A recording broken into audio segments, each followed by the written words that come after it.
Hello, everyone. How you doing? I'm so delighted that you're with us here today. This is episode 1 of Faith to Lead. I'm so excited that we can launch off on this journey together where we can explore different scriptures from the Bible and find how they relate into different areas and aspects of leadership. Your business can win because both of those fields, faith and business, do connect. I want to welcome you here from wherever you are, whether it's tuning in on YouTube or on video or on an audio stream or any podcast of your like, because we're going to have an exciting journey. And you know what? At any time, you can share this podcast, you can subscribe to it, and I'm going to invite you to go ahead and to engage with us. Ask questions. Say, Aubrey, I disagree with you. All of that is fine, and you can do that at faithtolead.com. I want to give you some statistics right now, and this is really compelling to me. And this comes from the Project Management Institute of Delaware Valley. It's a leadership challenge post-COVID survey. Now, the Delaware Valley, we're talking about Philadelphia, Southern New Jersey, Delaware, Northern Maryland, all of those businesses together. When this survey was done on February 27th, 2025. I want to see if this describes you.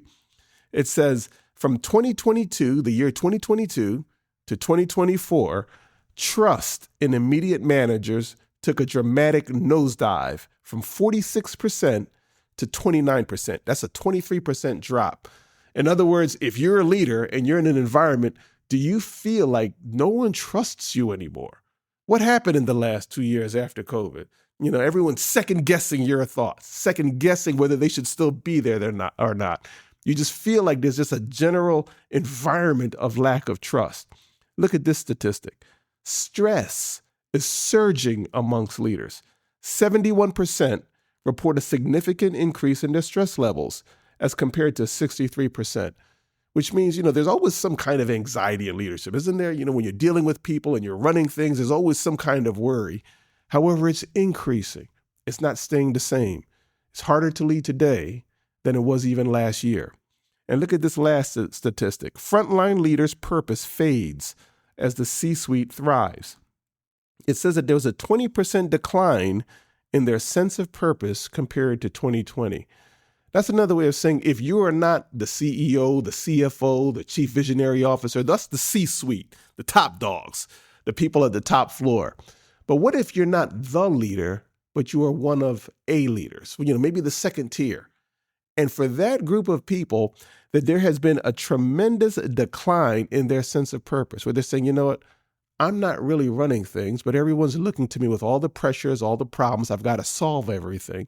I'm still treated like one of the leaders, but I am not the leader. Right now, all of the costs seem to be outweighing all the benefits of this role. Why am I doing what I'm doing? You may feel like that right now. You may be going into a team meeting and saying, why do I keep doing this? This is, an exercise of futility. Well, today we're talking to that 20%. We're talking to those individuals who are in a position of leadership and a level of executive authority, contemplating it, and you're feeling all of these negative trends right now in your leadership environment.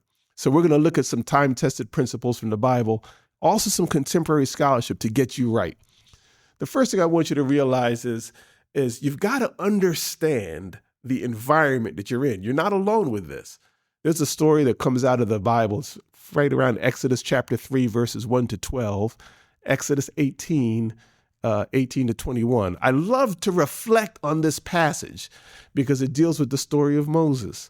And Moses was a person who dealt with all of these existing pains. When you're going to look at that scripture on your own time, that's Exodus 3, 1 to 12, Exodus 18 to 21.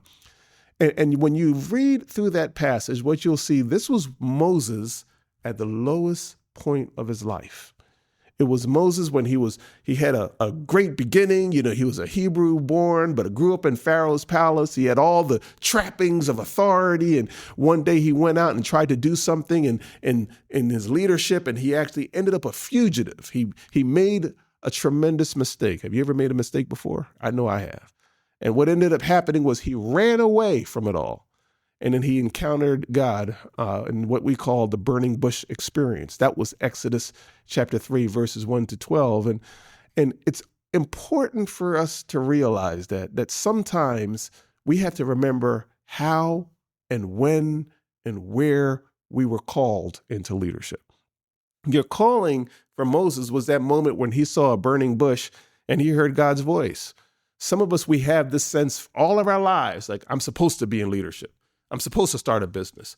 I'm supposed to do something. Or maybe it was strategized. I'm going to go to school, get my business degree, get into management, work my way up the corporate ladder, get myself into some role or a position of authority.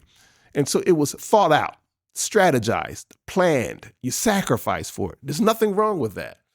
But sometimes in life, there's a call where you didn't do all those things. You got thrown into it. You know, I'll tell you my personal experience. I remember right around 2005, I was working hard in running for office. And in 2005, I actually won what was called a county commissioner seat. And that was over 40 municipalities, a constituency of about 450,000 people, military bases. I campaigned for a year. I worked hard for it. I was ready and I was prepared to the extent that I thought. And then eventually I won. It was a great honor where I could go in and say, I'm going to represent as a duly elected official this county that was called Burlington County, still is called Burlington County. But right on the day, the week where I was supposed to get sworn in, I was getting my prepared remarks from my public information officer. This is dealing with how people are called. And I got a call from my mother that on that same week, my father had a medical emergency. My father was a senior pastor of a church. He ran it, just phenomenally well, preached every Sunday, ran all the meetings. And I said, okay, well, what's wrong with that? She said, you got to come over here quickly. And when I went over there, my father was in a very, very delicate state. And so what I remember doing was I called my public information officer and I said, we're going through the speech. And I remember him as vividly today as I did 20 years ago. He said, Aubrey, we're working on your speech, but I hear the sirens in the ambulance that you're in. And right there, I said, I've got to do two things at once. I got sworn in to a county seat on a Saturday. And that Sunday morning, I had to become the lead preacher. And that was it for 7 months. One of those roles I could see coming. The other role I never saw coming. And sometimes in your leadership position, when you feel like your morale's declining, sometimes when you reflect on your call, you say, I got thrown into this. I never saw this. Everyone asked me to do this. I never prepared for this. I want to tell you that don't question the beauty or the pageantry around the call. If you were called to it, if everyone looked at you and said, we need you to do this, and you felt something and you just said, go ahead and say yes, do the best you can. Because there's always that sense of call to a leadership. So don't just reflect on all the challenges that you're in. Look back at those initial moments, those searing experiences that got you where you are today. The second is there exists a pain.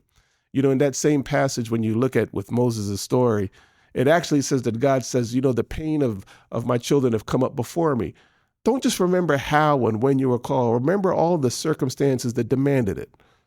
Look at all the things macroscopically in your organization, in your community that needed to get fixed, that needed to get better, where there needed to be a greater level of progress than just moving sales or whatever there is, even though that's as valid as any.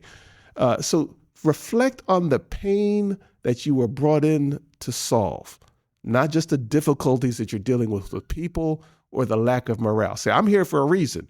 I'm here to bring out some solutions. I remember why I was brought in here. I remember what I was supposed to do. And reflect on that and rededicate and repurpose yourself to that pain. And also, don't forget, and this is going to sound silly, there's the need for a person. You are needed. Sometimes when we think of a leader, we like to think of it almost like AI. Well, there's a problem with leadership, the people upstairs or, the guy in the big seat or whatever it is. And we try to depersonalize it. But the reality is you, the person, are needed. When we define leader and leadership, I like to reflect on the leader as a person. Leadership is a process. That is how that person uses their skills, their influence, their authority to the people around them to encourage them, to promote them, to advance them, to provide for them the resources they need to drive the results. But don't forget the need of one person to say yes. One person to look at themselves with all their insecurities, with all their challenges and say, I'll go ahead and I'll put my name in that hat. I'll step up into that role. I've heard that call. I've reflected on the pain and I'll do it. So don't forget that you are that person. So if you feel like your morale is down, I'm telling you right now, you say, I heard this from Aubrey. I'm that person. I'm that one. That's right. You are. By the way, if you are enjoying this and you know there's some leaders around you that need to hear this kind of motivation today, we're focusing today on the people whose morale is down so that we can increase the level of confidence and joy that you have in leadership. So go ahead and share this podcast. You can subscribe to it and share us with a comment at faith2lead.com. But not only do you need to understand your leadership environment, you have to fulfill some leadership expectations. When you look at that particular passage of Moses in the Bible, it says that he had that burning bush experience. He was filled at that moment with awe about what this entire experience means. It was a searing experience that changed him. Moses after the burning bush was different than Moses before the burning bush. He was marked by his failure. He was also marked with a sense of opportunity and a revelation of who he should be. There's a word that we love to hang on to in leadership texts. It's called values. What makes you tick? What are your ideals? What do you believe in? Not just what you say you believe in or what you espouse, those great value statements that you see on the walls. We're for fairness and equality and progress. Those are all great things, but they're espoused. When you get into the confines of your own room, when people see how you live your life, how you do what you do, and they glean who you are by your actions and behavior, not just the words that you share. Those are your true values.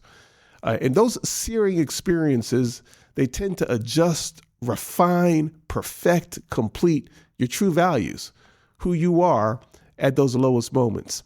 One of the things that you want to do to fulfill your leadership expectation with the people who are around you is you want to know what you believe, know what you stand on, know what is unnegotiable, and defend it at all costs.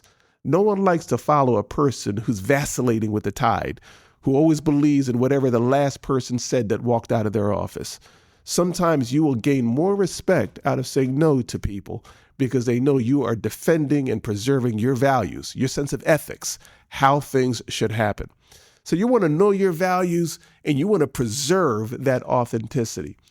Also, you want to be able to sustain your faith and vision. When I reflect on just the mosaic encounter of leadership, and it's powerful, don't forget, check it out when you can, is Moses wasn't just presented with an opportunity or a requirement to lead. He also had to face a whole lot of his personal insecurities. He had to say, I don't speak well enough. I'm not thorough enough. Who on earth would listen to me? Why me? And so often, and when we get in our leadership journey, or you may be in this right now, you may be part of that 20% with your sense of being a good leader is declining. You're questioning yourself. Is you have to sometimes face your insecurities and say, this is how I feel, but it may not be the reality, that I can still get things done. And sustaining your faith and vision, it means facing up to your insecurities, sometimes recognizing your weaknesses, seeing how others can complement them, and still knowing that someone just like you, as fallible as you are, with all the insecurities that you know of, can still move the needle. So I want you to be encouraged, strengthened to know, every leader, every great leader out there had some flaws, had some challenges. None of us are perfect, but you've got to sustain your faith to face your insecurities, to address them through a myriad of ways. Also, you have to develop a sustainable structure. When you look at another passage in Exodus, and I love this particular passage, it was when Moses was actually working and he had delivered the people from Pharaoh's leadership, but he was out there and he had all these people that were around him. And what ended up happening was his father-in-law, a man by the name of Jethro, came to him and he said these words. He said, Moses, what you're doing isn't good. It's not sustainable. He says, you will wear yourself out and you will also wear out the people who are under your leadership. And that's important. Don't miss that. That sometimes in our leadership, as altruistic as we are, I'm going to do this the best I can. I'm going to be a perfect me. I'm going to lead and direct and be, just like all the great leaders. You can wear the people around you out. And so what Jethro did is, Jethro at that time, he addressed, the way I would say it is, he said, you're a good leader, but you've got to improve your leadership. Leader is the person. Leadership is the process. He says, you're a good person, but how you direct, how you are managing, how you are delegating, the resources and the authority, how you are transmitting that so that others can step up, that needs a whole lot of work. And oftentimes in our leadership has to be commensurate with who we are as a leader. The burning bush experience made Moses a leader. Talking to another person improved his leadership. He had to be willing to learn new things from different methods. He had to grow as a person, grow in even how he received insight to improve his leadership. Sometimes the way we were brought into leadership, brought into a position or brought into a role, we enshrine it. We say, this has worked for me for 30 years, for 10 years. Here's how I got started. But there's an expectation that you'll evolve, that you will grow, that you will learn from a myriad of different sources. As precious as those initial experiences were, there's other ways for you to grow, to develop in your leadership. Moses was willing to learn from someone else in a different way than the burning bush experience. So one of the things that Jethro said is, he said, what's happening is everyone's coming to you for everything. If they need a decision, go to Moses. If they have a small matter, a small dispute, go to Moses. If it's a big dispute, go to Moses. If they need food, go to Moses. Too many things are passing through one person. So he says, what you have to do is you've got to create a leadership structure. You've got to find some individuals that you can now delegate authority to so that matters can now be handled by them, so that everything doesn't fall on you, so that you get exhausted, and so do the people from that process. I want to challenge you today that if you feel like your morale is declining, maybe part of it is that this is the time, the moment, the opportunity for you to develop a new sustainable structure. Who can you delegate authority to? Who around you can you have handle some of the matters that you're handling now? What are some of the things that are stressing you out that some of the people who have been with you all for the last season of your leadership, you're saying, but they can handle a few of these things. You want to start identifying those individuals, start delegating authority to them so that now your structure, your team, how decisions are being made is being delegated and developed in a new way. And the last is you want to excel in selecting people and delegating authority. I'm a firm believer that the greatest decisions that you will ever make as a leader, the greatest testament of what you believe, your greatest policy statement, it's not the actions that you do. It's not even some of the great achievements that you've done under your tenure as a manager, as an organization developer, as a leader, or as a CEO. It's the people who you select, the people that you surround yourself with, your stakeholders. If a person were to walk into your office, it's those three people that you're always talking to, always working through. That speaks more about your decision-making, your values, what you appreciate, what's promotable, what should be expected than anything else you do. Your people who you delegate authority to reveal your true policies. So you want to excel in identifying the people that you delegate authority to.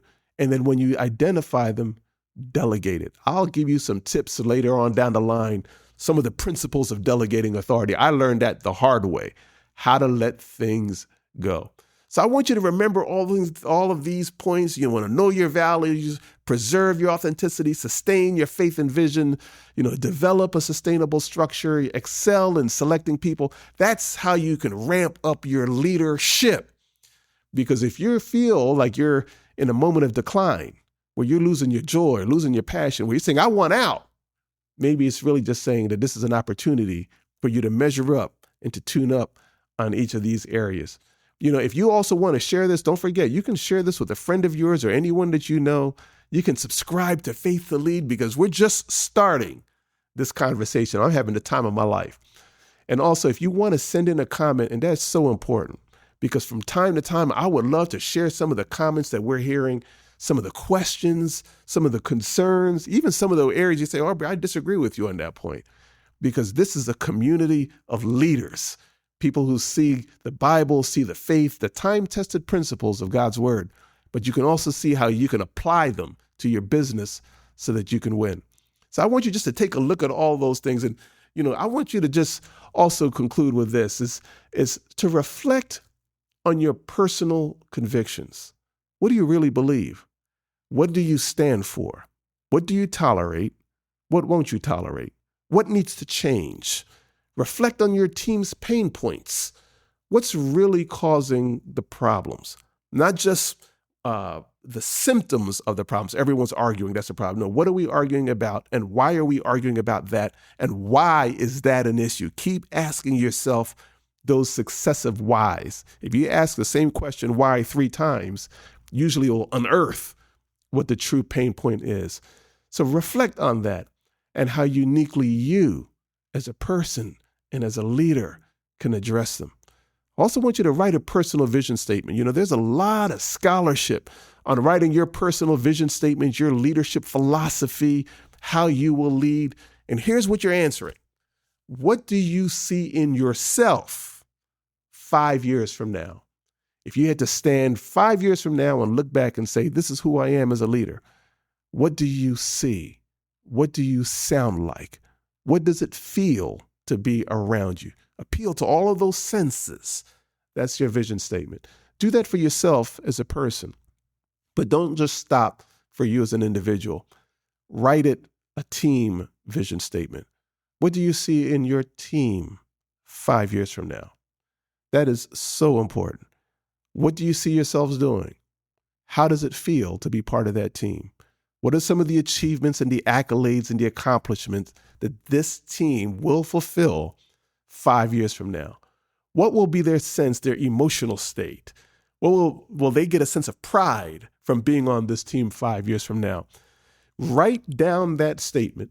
And this is what I'm going to tell you to do. I'm going to give you some homework. Share that with your team.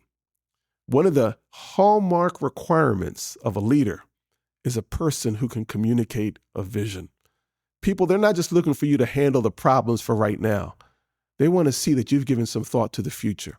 What are some steps that we can take so that we can get from where we are to an even more preferred or desired state?